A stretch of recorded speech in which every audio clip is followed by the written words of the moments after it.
Naranasan na ba ninyo na magtanong sa inyong minamahal na kung mahal nila kayo? Like Jesus. Sabi ni Jesus kay Simon Pedro, do you love me?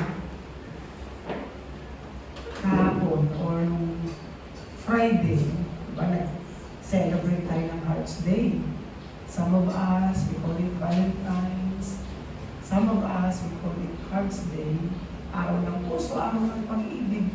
Ngunit saan nga ba umiikot ang pag-ibig ng Diyos? Saan ba umiikot ang pag-ibig ni Kristo? Kung tayo kaya ang tinanong ni Jesus sa mga panahon, yaon,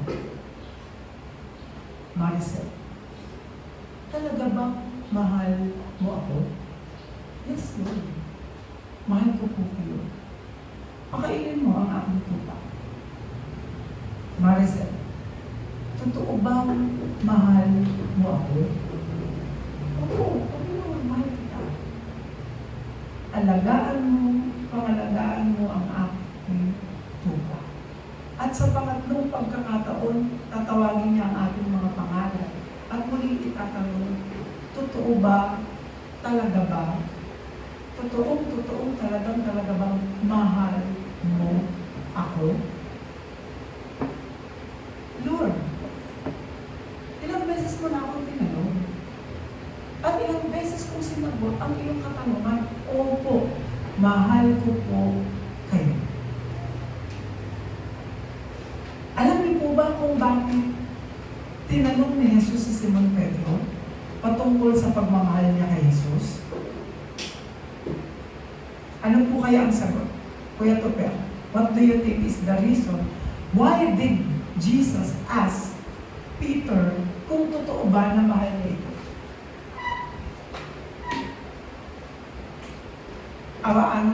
What do you think? Kaya sa'yo, tulong daw. Because Jesus knew Peter will deny Jesus. Sabi dyan sa ating introduction,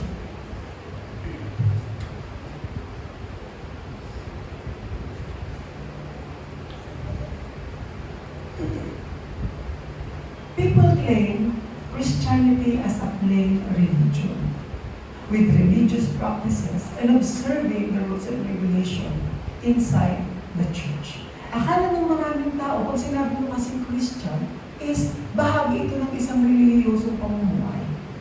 Pag sinabi natin Kristyanismo, parang ito yung turo sa amin. Ito yung dapat gawin. Bago ka kumain, kailangan magdasal, no? Dapat sa bahay merong tinatawag na altar para masabing ako ay mananampalataya, ako ay Kristiyano.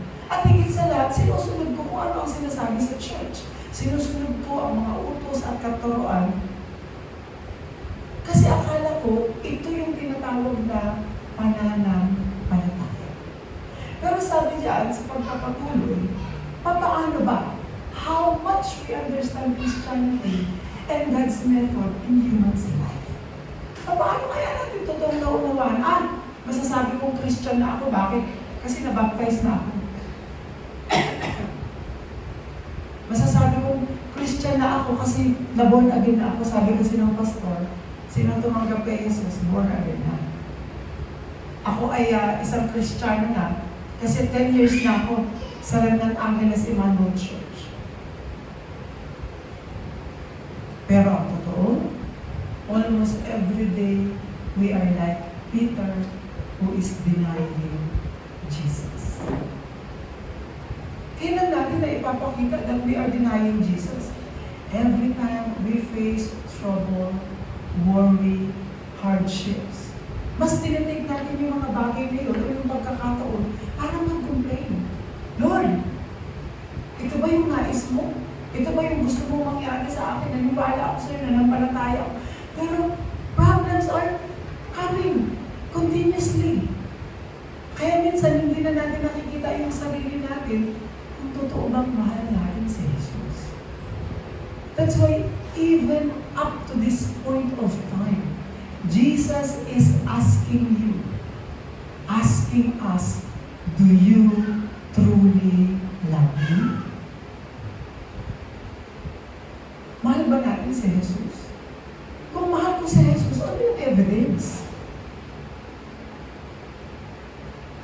Ano yung evidence mo na mahal ko si Jesus? Every time I worry, yes, siguro may mapakita natin. But you know, unawang-unawa ng Diyos ang pagiging tao ng isang tao. God understand our situation. At hindi tayo minamata ng Diyos every time na tayo ay humaharap ng tinatawag na pagsubok at test sa ating buhay. What is important is lagi tayong babalik doon sa pinakanais ng Diyos. Tignan natin si Pedro. Kilala ba natin si Simon? Bago siya naging Simon, ang pangalan muna niya, o bago siya naging Pedro, siya muna ay si Simon. Bago siya naging Simon, Pedro. Isa siyang mangingisda. Mangingisda ang kanyang trabaho at sasabihin natin na meron siyang relihiyong kinabibilangan. Pero dumating yung point na nakilala niya si Jesus. At siguro, nakakapakinig na siya ng tinatawag na mabuting balita sa tuwing nagtuturo si Jesus. Pero isang bagay ang totoong nagpaniwala sa kanya kay Jesus. Ito yung time na si Jesus Cristo ay naglalakad at pumunta sa Pampang. Hindi sa Pampang sa Pampang. Kasi sila noon ay galing sa pangingisda. Kaya si Jesus ay umupo sa bangka ni Simon at ang sinabi ni Jesus, "Pumalaot kayo, Guro. Halos magdamag na kami nasa laot pero wala ni isang isda. Pero dahil sinabi nyo, pupunta kami." Okay, sige, pumunta sila. At nagulat sila sa napakaraming isdang nahuhuli. Halos magdamag tayo, wala. Pero nung sinabi ng Guro na tayo pumalaot, abay meron yung huli. At dito na-realize ni Simon kung sino si Jesus. Lumayo po kayo sa akin, Panginoon, sapagkat ako ay makasalanan. Don't worry. From now on, hindi na isda ang iyong huhulihin. You will be a fishers of men. Doon pa lang, ipinahiwatig na ni Jesus the importance of evangelism. Doon pa lang ipinahiwatig na ni Jesus na ang pamamalakaya ng tao ay ang pagliligtas ng kaluluwa. Pero dumating yung panahon na si Simon ay namumuhay bilang isang relihiyoso tao. Kaya dumating na tumawag ang Diyos ng tinatawag na 12 disipulo at isa nga doon si Simon na tinawag niyang Pedro Kalaon. Pero hindi pa perfect ang life ni Peter that time. Hindi pa perfecto. Pero dahil naniniwala siya kay Jesus, talaga namang sinusunod niya ang buhay niya. Pero dumating yung tinatawag na denial. Sabi diyan sa point number 2, it is the bitter confession. Ito muna ang kapahayagan ni Simon. Sino ako ayon sa tao, sabi ni Jesus. Ay sabi po nila, kayo po ay isa sa mga propeta, kayo si Juan, si Elijah, Jeremiah, o isa sa mga propeta. Yan ang sabi ng mga tao. Pero kayo, bilang aking disipulo, sino ako ayon sa inyo? Kayo po ang Kristo, ang anak ng Diyos na buhay. Dahil sa paniniwala at pananampalataya ni Simon kay Jesus, na ipahayag niya ang pinaka-importanting kapahayagan ng isang mananampalataya. You are the Messiah. You are the Christ. You are the Son of God. The living God. That time, Jesus said, "Blessed are you."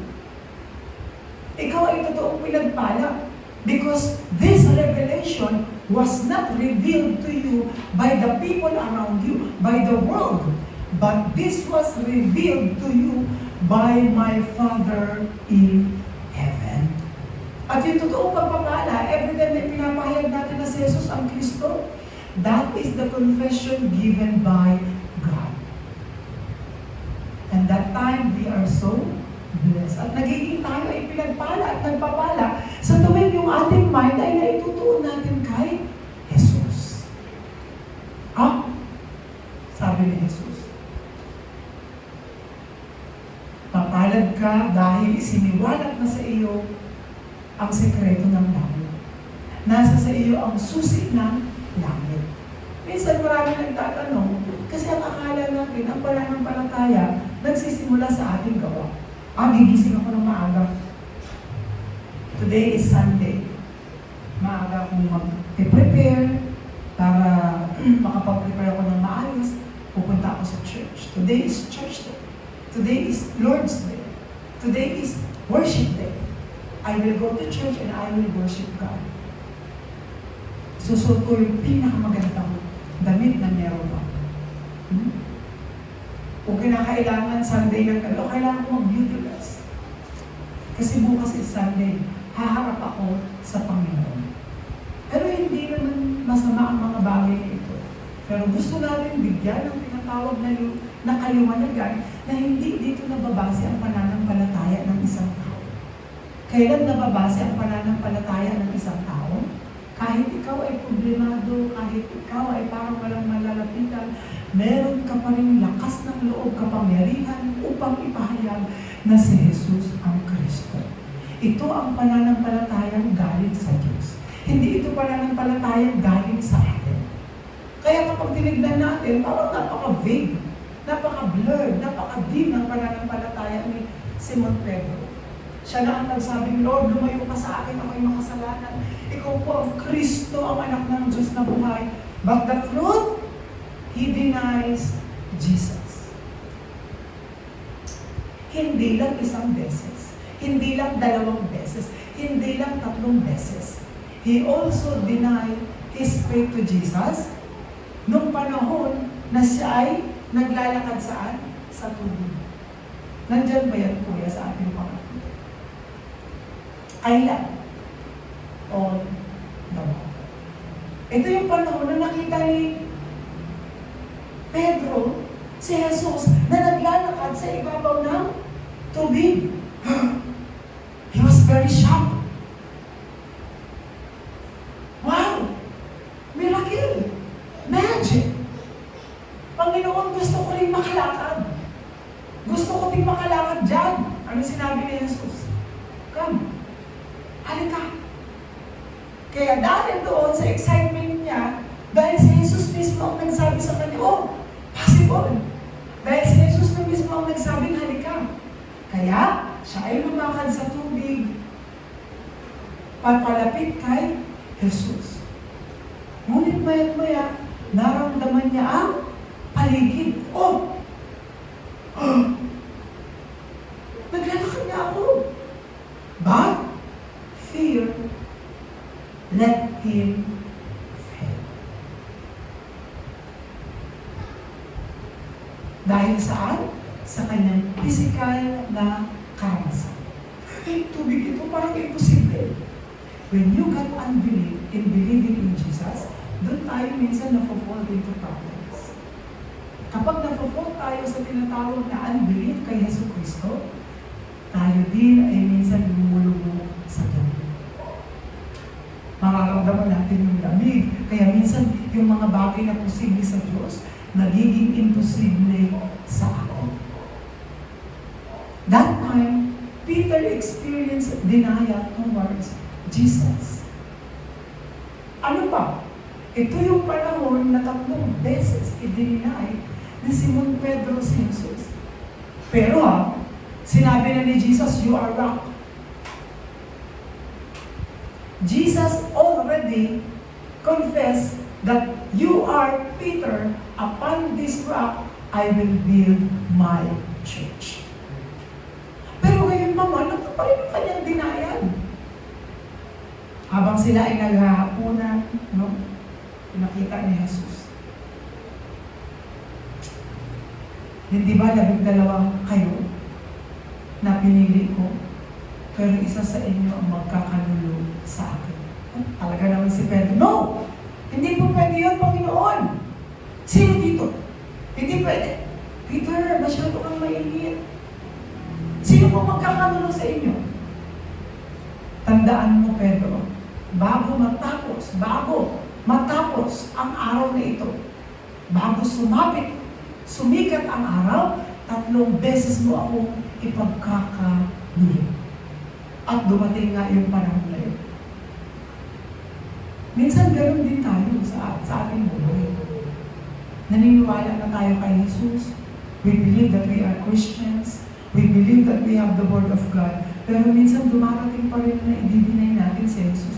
Especially when fear is there. Yun lang naman ang kalaban ng ating pananampalataya. Yung takot natin sa ating sarili, takot sa buhay, at yung takot sa mundo. Pero sinabi na ni Jesus, do not worry, na pagtagumpayan ko na ang mundo. Kaya nung time na yun, anong ginawa ni Pedro? Nakita niya na ipinako si Jesus na matay. No? Halos lahat sila bumalik sa kanilang dating buhay. Hindi siguro totoo yung pinangako ng Diyos. Namatay siya.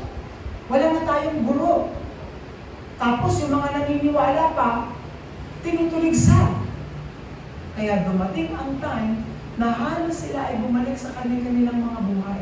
Parang wala nang faith. Yun lang, nakasama namin si Jesus, pero tapos na yung panahon din. But then again, sabi dyan sa number 4, Peter's life of evangelist.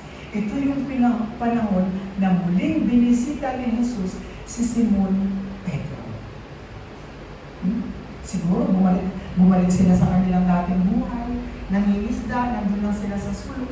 Pero nagpakita si Jesus sa kanila. Nagpakita si Jesus sa kanila para muling palakasin ang kanilang pananampalataya. To tell them that my promise is true. Eto na ako ulit. Hindi ba sinabi ko na sa 3 araw? Sa loob ng 3 araw, ako'y muling mabubuhay at makakasama na ninyong muli ako. At ito ang muling pag-asa na naranasan ni Simon Pedro. Kaya na lagi natin ini-insist, ano yung pinaka-core ng ating pananampalataya? It's not our action. It's not about our deeds. It's not about our capability and the ability to do good things, but it's Jesus' life and Jesus' power. Ang ating pananampalataya, hindi nakukuha kung kaya kong maging mabuting tao, kaya kong maging perfecto, kaya kong maging banal, no. Kasi ang Biblia na ang nagsasabi, sapagkat ang lahat ay nagkasala, walang sino ang karapat-dapat sa paningin ng Diyos. Kaya maraming tao, nadidismaya sila sa mga mananampalataya. Di ba born again ka? Bakit ganyan yung ugali mo? Right? Kaya minsan ang hirap magpakilalang born again eh. Di ba? Di ba born again ka, te? Oo. Bakit tutumits ka? Ha? Ito ba ang ating pananaw ng pagiging born again? Sabi ng iba, kasi tutularan tayo ng iba. Hindi tayo na born again para tularan ng iba. Na born again tayo para makita nila na kahit hindi tayo perfecto, si Jesus na siyang nagpa-born again sa akin ay kilala tayo, tanggap tayo. Nasa time man tayo ay ng pagiging tao o nasa time man tayo ng pagiging fix ang eyes natin kay Kristo. Dahil ang pagiging born again, hindi lang ito nababasa sa ating pisikal na pamumuhay. Kung hindi, ang ating isip at puso ay nakatuon kay Kristo. Kahit na tayo ay 100% tao. Tayo ay binanal ni Kristo, may gawin ka man o wala. Dahil trabaho ni Kristo yun. At yung ating pinakatrabaho ay palakasin ng ating pananampalataya na kahit anong mangyari, nakatuon lang tayo kay Kristo. Sa kanyang buhay, sa kanyang kapangyarihan, papaano siya nagpagaling, papaano niya binuhay ang mga tao. Yun ang pagiging born again. It is not possible na muli tayo ipasok sa sinapupunan ng ating mga magulang. Ang pagiging born again ay ang pagtutuon kay Jesus, hindi sa aking relihiyosong pamumuhay, kundi ang ginawa ni Jesus. Nagpatawad, nagmahal, at nagbigay ng buhay na walang hanggan. No? Kaya marami akong kakilalang born again, ang babait nila. Hindi sila nagmumura, malumanay sila. Ha? Ako marami akong kakilala, kay kipagmurahan. O isa na ako dun. Don't worry. Ang pagiging born again ng isang tao ay ang pagkilala sa buhay at kapangyarihan, pagpapatawad ni Jesus. Kaya nga tayo tumatawag kay Jesus. Kasi kahit born again na tayo, hindi pa rin natin kayang gawing perfecto ang ating sarili. Meron po ba dito kayang gawing perfecto ang ating sarili? Wala. Kaya ang pagiging born again is paglimot sa ating mga sarili. True born again denies himself, not denies Jesus. Kaya ang karamihan ng mga relihiyon ngayon, hindi dinideny ang kanilang mga sarili, ngunit dinideny si Jesus. Kaya ang mga taong relihiyoso, mas itinataas yung kanilang ginawa, yung kanilang practices, yung kanilang pamamaraan, ngunit hindi na naitaas si Kristo. Yun ang relihiyoso. Ngunit ang born again ay ang pagtataas kay Yesu Kristo at pagbababa sa ating mga sarili. Again, ano ang ginagawa ng relihiyon? Itinataas ang sarili at ibinababa si Jesus. Ngunit ang mga Christians na totoong kumilala kay Jesus, ang mga born again, kagaya ni Apostol Pablo, deny yourself and Jesus will live. Yun ang totoong born again. Kaya pag tinanong, di ba born again ka na? Eh bakit ka pa sumasama sa amin sa inuman?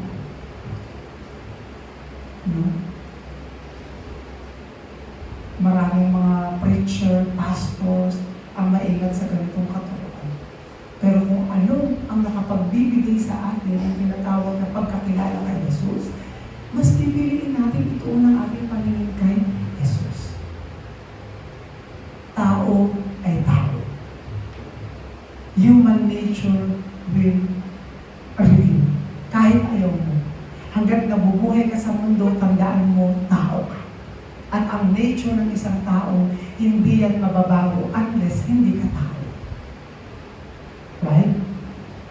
Para lang isang kwento. Merong isang bata na lumaki sa gubat. Kaya habang lumalaki siya, inalagaan siya ng unggoy. Habang lumalaki siya, lahat ng practices ng isang unggoy ginagaya niya. Kasi akala niya, unggoy siya. Pero one day, nung lumaki siya, lumabas siya sa gubat, nakakita siya ng kamukha niya. Kauri niya. Sabi niya, I want to become like him. Kasi wala siyang idea about his identity. Dahil kung ano lang yung nature niya, yun ang nature niya. Minsan ganun tayo. Minsan hindi natin nakikilala yung identity na ibinigay ng Diyos. Kasi sanay na tayo sa ating environment.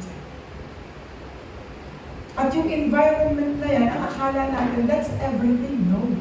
Nung sinabi ng Diyos, you are not belong to this world. Ang ibig sabihin nun, you have the Spirit. Na yung Espiritu mo ay nakakonekta sa Espiritu ng Diyos. Bagaman tayo ay namumuhay bilang mga tao. But when we close our eyes, clearly God is telling us that you are mine. Tayo ay pag-aari ng Diyos. Kaya minsan, nai-stress tayo sa ating buhay. Lalong-lalo na, physically, kailangan natin magtrabaho. We are preparing for our future. Pero ang sikreto pala, kapag alam mo kung saan ka belong, mauunawaan mo na ang buhay is just a journey. The world is just a journey but not a destiny. Tayo ay nakikipaglakbay lang dito. Kaya minsan ang mundo ay tataas ka din. Ang mundo ay bababa ka din. Pero sa ating espiritu, tayo ay laging nasa taas. Kasi hindi siya pwedeng bumaba sa mundo. Ang espiritu is beyond heaven. Kaya si Joseph, ganun niya na pagtagumpayan ang mundo. Kaya kahit na nakulong siya, pinagbintangan siya, ginawa siyang alipin, hindi naging problema sa kanya yun. Kasi ang lagi niyang pinanghahawakan, yung spiritual things na kanyang natutunan at ipinangako ng Diyos. Ganon din tayo. If you have problems, enjoy the problem. But remember, yan yung ating platform. Wickedness is not a problem. That would be our platform to see the uniqueness of God's creation in us. Kaya sabi din sa ating conclusion, our denials will become the platform of absolute faith in Jesus Christ, life eternal. Pastor, paano ko po ba masasabi kapag nadidinay ko na si Jesus? Kapag hindi mo na nakikita ang pangako niya. Kapag feeling mo natatakpan na ang pangako niya ng buhay na walang hanggan. At nakatuon na lamang tayo dito sa mangyayari sa mundo. Hey, remember that you are a child of God. Remember that we are children of God. And since we have denials in our walk of faith, but do not worry. Even the denials that we have, it is God's will, God's path. Para ipakita niya na, kasi nga tao ka na at kailangan mo ko araw-araw. Ganun din sa atin. Kaya naging effective yung tinatawag na pananampalataya ni Apostol Pedro. Kasi dininay niya na ang kanyang sarili. Dininay niya na si Jesus at nakita niya, nung totoo pala si Jesus, ay hindi ko na siya i-deny. Kung dinidinay ko si Jesus noon dahil sa takot, pero nung ipinakita na ni Jesus ang kanyang kapangyarihan, hindi ko na i-deny si Jesus, pero i-deny ko na ang aking sarili. Yun din ang natagpuan ni Apostol Pablo. To deny himself. Bakit? Kasi sa tuwing na-encounter nila si Jesus, ay wala na akong hahanapin pa. Kaya hindi na ako pwedeng magkaroon ng unbelief. Kasi absolute na ang ating pananampalataya. I bless you in the name of the Lord Jesus Christ. This time, ano yung prayer topics na meron tayo doon? Marami tayong kapatiran sa pananampalataya. Marami tayong mga kakilala. It seems that they are not here. But no, God is with them. At naniniwala ako, kahit saan sila pumunta, ang buto ng mabuting balita ay lalago at magbubog. So, ano yung prayer topic natin? Lord, darating yung tinatawag na denial sa ating pananampalataya. Darating yung denials sa bawat isa. But I pray na yung mga denials na yun ay mag-lead sa atin na mas lalo natin tanggapin, kilalanin, at papurihan si Jesus Cristo. This time, let's close our eyes. Panginoon, ano yung mga denials ko? Eh, minsan hindi ko masabi na totoong mahal kita. Kasi alam ko, hindi ako perfecto. To remember the denials that we have is to remember the power of Jesus to transcend and convert every denials into absolute faith. Tayo pinangahin.